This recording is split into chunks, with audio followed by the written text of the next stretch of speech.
Welcome to the ISO Show, dispelling myths and sharing tips for success to improve your business with ISO standards.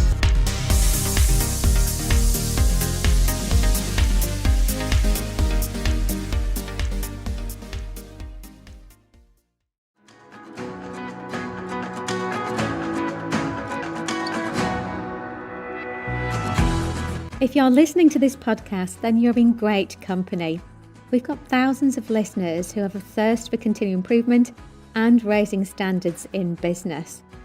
Whether your interest is in quality, sustainability, or risk standards, I'd love to welcome you as a member to our online platform for all things ISO, the ISology Hub. The ISology Hub is the leading place to get access to all of your online resources, from in-depth training courses through to our very popular coffee break training, to templates and action plans and many other resources to help raise standards. As a member, you get access to over 100 courses, taking you from learner to practitioner to leader. The ISology Hub has all the resources that you need, which will really help to make your life easier and to help improve compliance in those business critical areas. So if you'd like access to learning and compliance resources ranging from data privacy to environmental management, anti-bribery, business continuity, quality, health and safety, to name just but a few, the list is endless actually, then we'd love you to come and join us. Just head over to the isologyhub.com.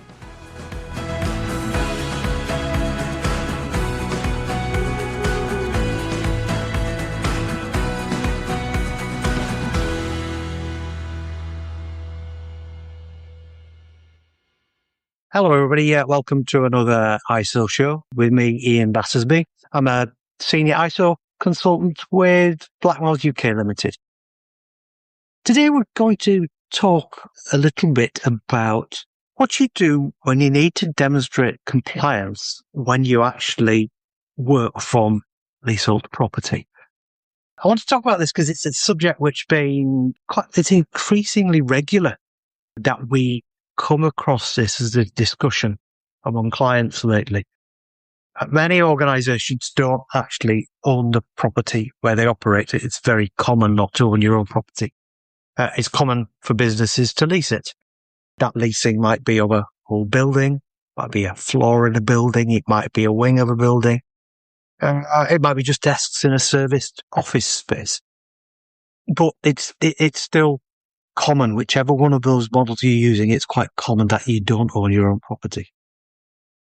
The landlord will lease property to a client and often appoint somebody like a building manager or managing agent to actually run it on their behalf. And they'll act as the interface with all of the leaseholders in the building. Sometimes the building manager will be part of a large organisation which also provides facilities management services. But often they'll only offer the most basic of services. They'll actually only be much more of a reception service and the like. And they'll contract another party to provide the FM services, the harder FM services. Whichever party provides those general FM services, they'll almost certainly then contract another layer of providers who are responsible for specialist services, such as waste transfer, or electrical, gas, air conditioning, servicing and the like. Sometimes the leaseholder themselves will directly contract with a third party for servicing of things like aircon, electrical, hat testing, cleaning, things like that. So it could be quite a complex picture of responsibility for the compliance of those aspects. It could be quite tricky navigating through this sort of landscape and demonstrating that you fulfilled all of your own legal requirements, as well as getting some assurance from other parties that they've done what they need to do to protect you and your employees. Often those who are charged with this sort of liaison between a leaseholder and the landlord and their agent are not experts in this, in health and safety or environment or FM or compliance. Often there aren't the numbers to allow for somebody with that expertise, and certainly in a lot of our clients' organisations, the small, the medium-sized enterprises, even some of the larger enterprises, there aren't the bodies available to have the expertise employed. It might be the office manager who picks up this role, and that's happened quite a lot. That dealt with a number of organisations where that sort of role has been responsible for making sure that the liaison with the landlord and the landlord's agent has covered all those compliance obligations. Now, in some cases, you've got an absolute duty, even where the landlord has complete control over the services which are provided. So in things like waste management, there is that cradle to grave concept. So you have an absolute duty to prove that your waste has gone to the place it ought to go at the end of the day. One of the first things you need to do, though, is to establish who owns what. Yeah? Who's responsible for the things such as the building fabric, the installed services, the contracting of those support services I mentioned.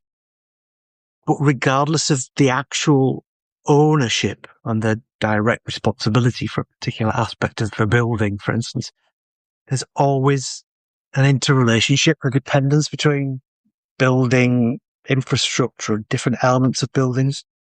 So while you may have an absolute duty, you also have a large reliance on other parties within the building. So, for instance, you may use a whole floor of a building which has been fitted out for your own purposes. You may own the electrical installation from the walls inwards, but that electrical installation links to the electrics beyond your own shell. You may have certain responsibilities in your own area on another subject, say, like fire protection. You may be responsible for the firefighting equipment, the extinguishers. You may be responsible for the fire doors within your own demise. But fire safety also depends on things like the escape routes beyond your demise, the building's fire alarm and emergency lighting, the protection of the common areas like the lobby, the stairwells, the lift lobbies, those sorts of things. If the building isn't safe beyond your own demise, then your own demise isn't safe either. So while you may have a direct control over certain aspects like this and over your own legal compliance obligations, you have an absolute reliance sometimes on other parties to demonstrate compliance for you. Now, when it comes to leasing property, the burden within your own lease might be on you to seek the evidence where other people must demonstrate compliance, okay? So if your landlord is responsible for certain compliance obligations, your lease may state that nothing within it compels them to present that evidence to you. You may have to go and prove it for yourself through conversation with them. But when you are leasing property, the various compliance obligations throughout the pre-let inquiries process should lead you to some demonstration of compliance, certainly at the outset of a lease. You may even be lucky enough to have a lease clause which requires a landlord compliance reporting system. But it's worth investigating what your lease says in order to find out what they are compelled to do. I'm going to talk through some examples of subject areas which have got implications for ISO 14001 and ISO 45001, and it covering areas of compliance, operational control, and emergency preparedness. Now, in all of these, there may be a need for you to provide your own evidence or seek assurance from a third party, but a lot of these are very, very commonly required compliance obligations for almost every type of organisation.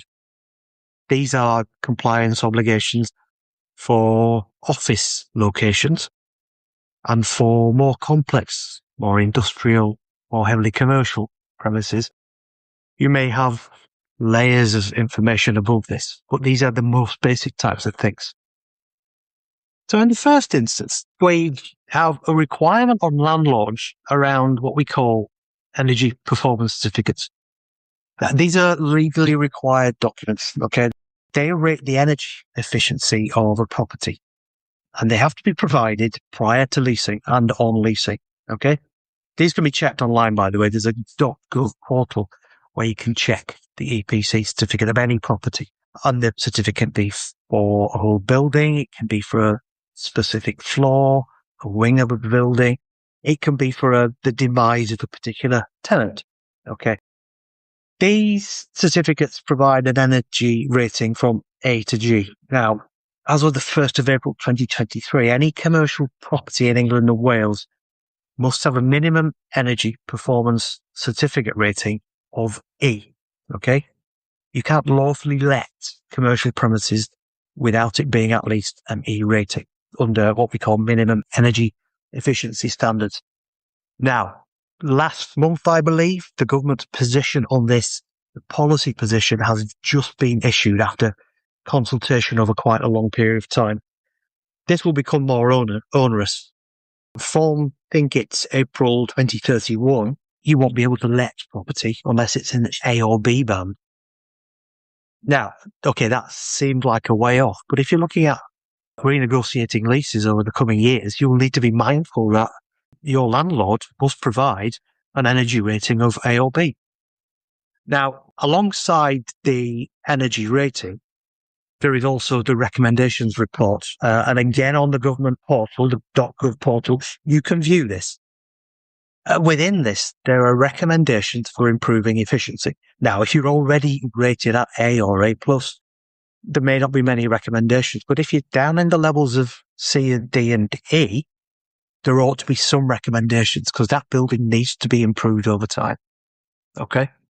There's no mandatory obligation to action the recommendations in the report. They're advice to improve efficiency, which is good management. However, some of them are a bit generic and some may not be suitable in all cases.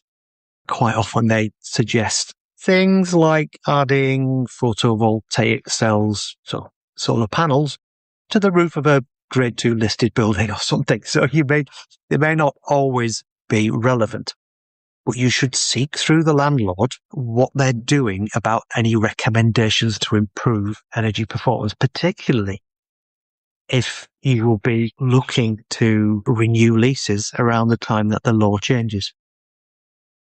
Another big issue, particularly within respect to environment, is air conditioning. So there are quite a lot of records which are required around air conditioning. If your building is relatively new, less than 5 years, you will really need to see the installation and commissioning information associated with air conditioning. There should be records of building control, electrical installation, commissioning certificates, and also a test, which is called a TM44. This is a specific type of test which is legally required. It's an inspection report for aircon systems, which applies when the equipment is first put into service and then at every 5 years. Now, this applies to any system with an effective rated output of more than 12 kilowatts, which is quite simply nearly all commercial offices. If you take a standard domestic aircon system in a bedroom, that might be about 3.5 kilowatts. In a lounge, 5 kilowatts potentially. Okay. So you imagine scaling up to an office size nearly everywhere, which is a commercial office with air conditioning, is subject to a TM44. These are done by an accredited energy assessor. Again, they can be checked in the same place online as the EPC and the recommendations report for the EPC. And they will also have, as well as the AC cert, the AC report. And the AC report has recommendations on how to use the equipment, the management regime for it, setting points for temperatures, those types of things. Now, the person responsible for air conditioning is responsible for this certificate. If you own the aircon in your demise, it's yours. If the landlord owns the aircon, it's theirs. But as with anything else, if the actions which are recommended in the report have implications for you, as the leaseholder, you need to coordinate with the landlord on those actions. If there are temperature settings and management regimes, then it's important that you are coordinating on the outcome of those and seeing them through. Every 6 months for aircon, you need the regular maintenance, servicing, and leak test. So this is routine stuff. So any system which contains fluorinated greenhouse gases, so what we call F gases, needs to be inspected regularly to ensure that none of the gas leaks and to ensure that they're operating at optimum efficiency. If there are any leaks, they need to be logged, replacements need to be made, recharge needs to be done, and all this needs recording in a logbook. So you should have access to this. If aircon leaks in your area, it has implications for you. And when you look at competence of the people who come and service, you may contract people directly if they come to service your aircon. The building manager or the FM company may contract people to come in. Their competence must be checked prior to coming in. You will have some form of supplier verification that checks the records of the company which comes. There is an organisation called REFCOM, which has a register, which you can look at externally from anywhere to see the credentials of those companies. But with F-gases, there's another layer.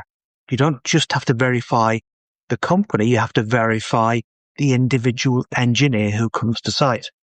So you must check that they have the correct credentials as well. Okay? And both the company and the individual need to refresh those credentials at a 3 or 5 year interval, depending whether it's company or individual. You also need to check that if you verified an individual in advance, it's they who turn up. If Fred is the person you've checked, you can't have Bob come along and do the servicing. If you find out 3 months later that there are no credentials for the person servicing, you've breached the law and you should really end up having to get another service done, unless you can get a demonstration of their credentials at the time they serviced it. Another area of risk in an organisation, which covers both health and safety and environment, is fire. Now, we're all aware that employers need a fire risk assessment. The legally required document needs to be assessed by a competent person. There isn't a prescribed frequency on fire risk assessments, but you should really be reviewing them at least annually and doing a full reassessment on a 3-year period is a sort of given, okay? Or if there's any significant change in the use of the building, the layout of the building, the occupation of the building, okay? Now, there isn't a mandatory way of doing fire risk assessment, but there is a standard, an industry standard called PAS 79, PAS 79, a publicly available specification. Check that you have fire risk assessments which are done to this standard, okay? These provide proper risk evaluation and an action plan which is prioritised according to the level of risk. Also, it may be worth checking with your insurance organisations or any local authorities whether they have a prescribed frequency for your fire risk assessments. Because sometimes your insurance may become invalid if your fire risk assessment isn't done at the frequency prescribed by insurance company. You may have 2 fire risk assessments. You may have a fire risk assessment within your own demise. You may also have a fire risk assessment by the building owner or managing agent. It's important that you understand the implications of any findings in the building owner's fire risk assessment. It may have and may be serious implications for you. Okay? So check with the landlord what the implications of the fire risk assessment are. Now, on the subject of fire, you will no doubt have a fire alarm within your building. This may be the landlord's own fire alarm system. Some organisations have control over parts of a building and have installed fire alarms of their own. So make sure you understand the ownership. Again, on installation and commissioning, you must comply with certain standards. Okay, there is a standard on fire alarm systems, British Standard 5839.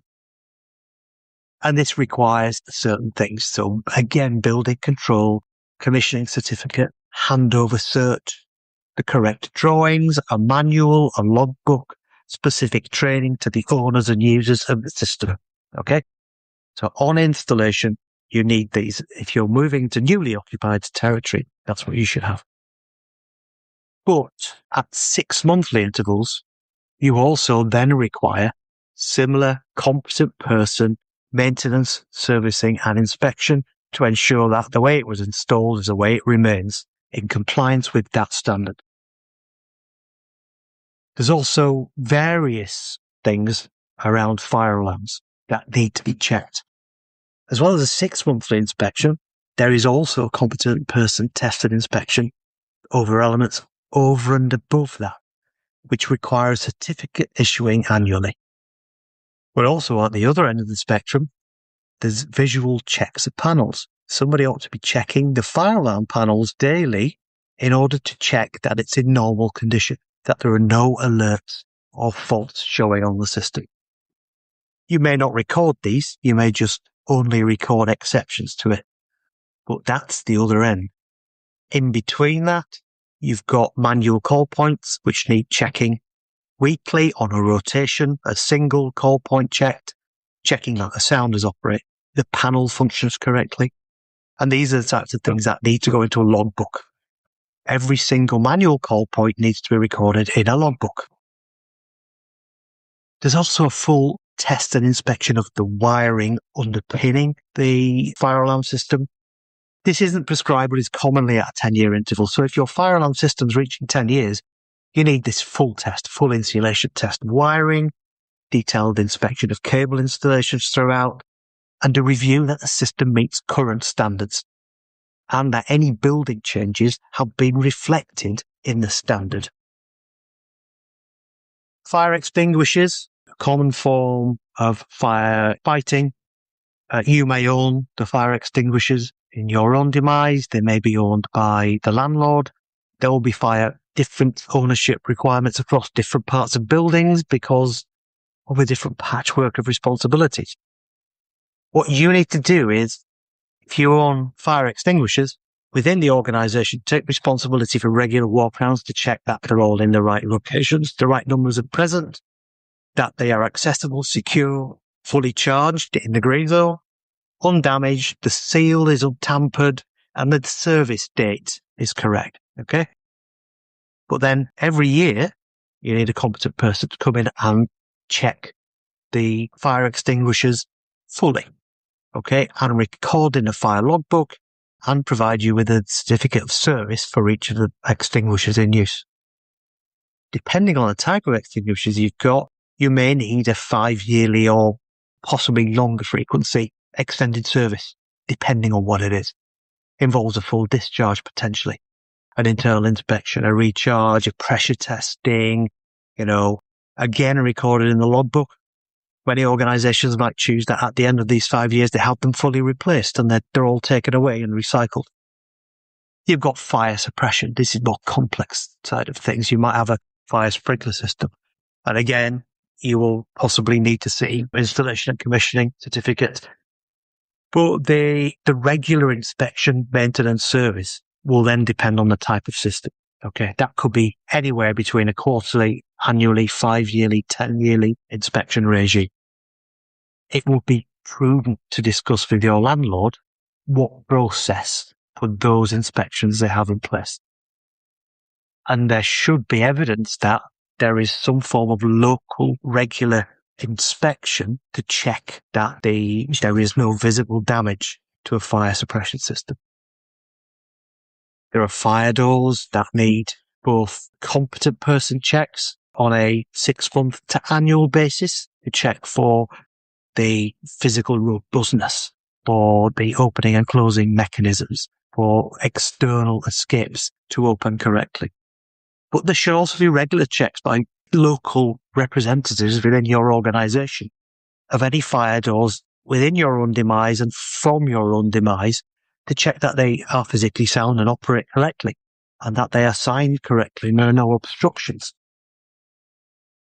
And though the escape routes from those should also be checked by the landlord for those things beyond your demise to see that there's adequate safe egress from the building. And again, to see things are physically sound, to check the infrastructure around them so that the approaches are safe, to check that there are no obstructions, again, to check signage around them, but also, again, competent persons should be checking on a regular basis to see that doors themselves, the escape mechanisms, are all safe and sound. There is emergency lighting, needs checking. There is, again, a regular monthly checking to see that emergency lighting comes on should the power go down. Sometimes that's by flick testing. Nowadays, some buildings have automated testing of their emergency lighting. There is the annual inspection by a competent person, which requires a test certificate to be issued. Now, for these types of things, for all of those tests, inspections, assessments, whatever, there may be recommendations, there may be actions, there may be risks identified. What you need to ensure is that if you have to cooperate with another party in the building, such as the landlord, that you understand the implications for your own organisation and your own demise. That you've sought assurance that if there are implications for you, the landlord has closed out those actions in a reasonable time frame. That goes for things such as gas servicing and electrical wiring inspection. Both of those require certifying.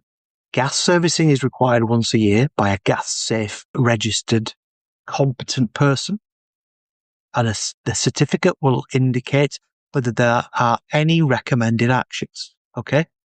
They come in levels of satisfactory, at risk, and immediately dangerous. Anything which says at risk or immediately dangerous needs to be addressed. Some of them immediately, obviously. With electrical installation and condition reports, so EICRs, electrical fixed wiring is checked every 5 years, and on installation and commissioning as well. And you have a number of levels of findings. C1, danger is present. C2, potentially dangerous. C3, improvements recommended. And FI, further investigation. Okay? Anything which is a C1 and C2 needs to be addressed. Remedial work is required. Anything which is an FI, further investigation, requires seriously looking into to see what the implications are. If you have your own EICR for your own demise, you should be checking the content of that to see what the recommendations say. Not just accepting the certificate as if it is the gospel says your equipment is safe. If the landlord is responsible for an EICR in other parts of the building, you should liaise with the landlord to see what implications there are for you. So these are just some examples of the areas where compliance obligations come into play. They cross over between 14 and 45,001. If you take fire, for instance, yes, it's a health and safety issue, but also there is emergency preparedness in 14,001. One of the biggest emergencies that you really need to prepare for from an environmental viewpoint is fire. So fire protection is important in 14,001 as well. So those examples give you flavour of what's needed. What's the plan from this point? What do you do once you know these things? What's your strategy for making sure you are safe and you know you're safe and you can provide assurance of that safety? If you've got direct control of the contracting of any services, then it can be quite straightforward because you control the contractor. You should be verifying the contractor's competence. You should be verifying that they're providing the right service, maintenance, inspection, test documentation. You should have within that documentation recommendations, risks, actions that you can then take forward. But if you're reliant on the landlord's agent, for instance, you have to rely on cooperation with them.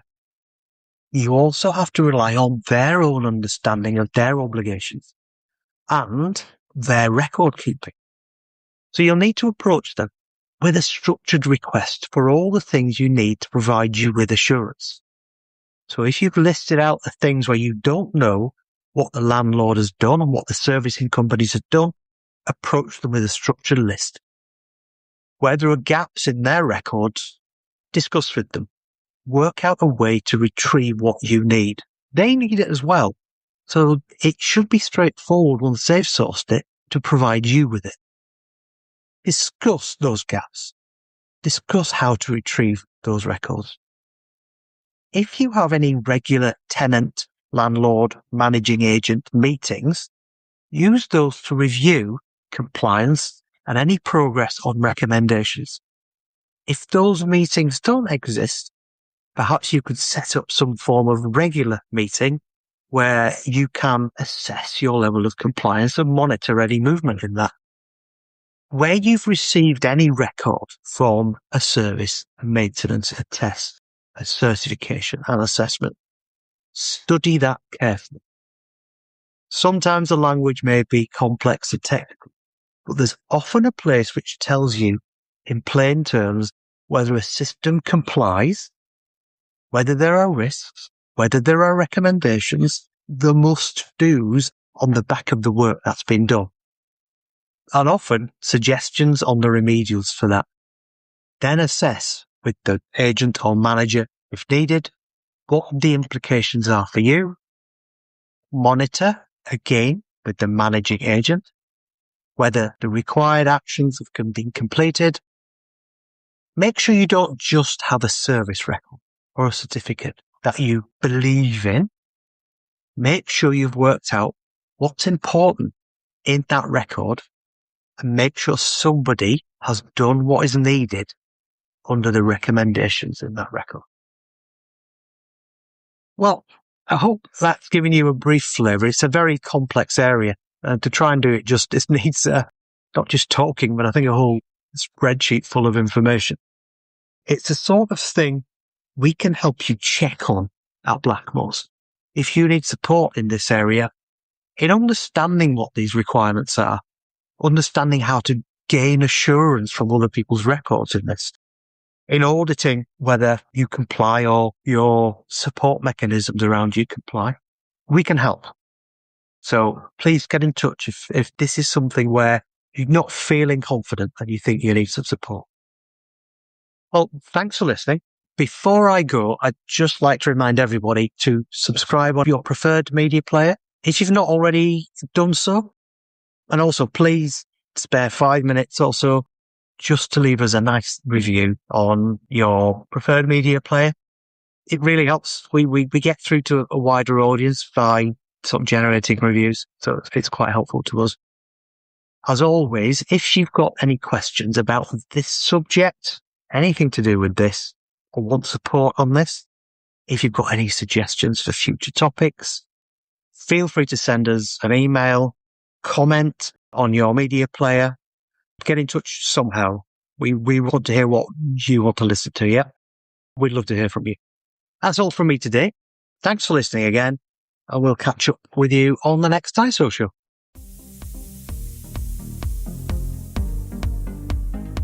Looking to use ISO standards to drive better business practice? Contact us at blackmoresuk.com to access further information and book your free 15-minute call.